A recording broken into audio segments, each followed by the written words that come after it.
from the numbers I've gathered and the people I've talked to and all this great stuff, we're looking at 60 to 80% of all CTOs are developer to CTOs. Blew my Yep. mind. Yeah. I was thinking they were all like, medicine company executives and it's just on the 60th floor, right? Right. Yeah. Well, there are by numbers a lot more small businesses than there are large ones.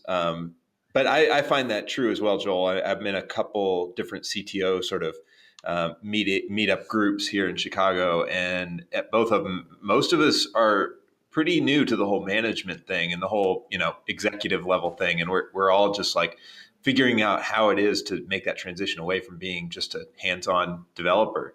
I say just a hands-on developer, but it just feels like a totally different world. That's honestly one of the biggest themes in my book because, and it wasn't even intentional. It's just what happened because, I meet with these CTOs, I work with some venture capital companies and they go in and inject capital. And usually it's a developer and a business person or a marketing person. And they're going to, build a business from their MVP or prototype. Right.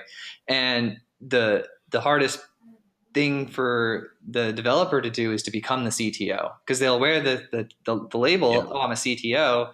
And then when you start probing them about CTO things, they're just like, I don't know. And so one of the pivot points or the crossroads that I've seen recurring over and over is Yep. directly tied to their ability to re-quantify their value.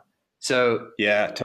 Yep. yeah, Yeah, no, I was going to say you have to measure yourself in completely different metrics than you did as a developer. So lines of code are not important. The quality of the code coming out. I mean, that does matter, but it's also not your number one metric. Like what matters is keeping the people that work for you happy and keeping productivity high and keeping in line with what the business needs. And so it becomes a totally different mentality. And when I was managing a team and less of the, wasn't in this role where I'm the only developer, what I would do is block out some time in the day to code and then other times of the day to do basically just people and management type stuff. And I had to have a separation because those two things you kind of mentioned are very different in your head, and keeping them both on tap at the same time is almost impossible.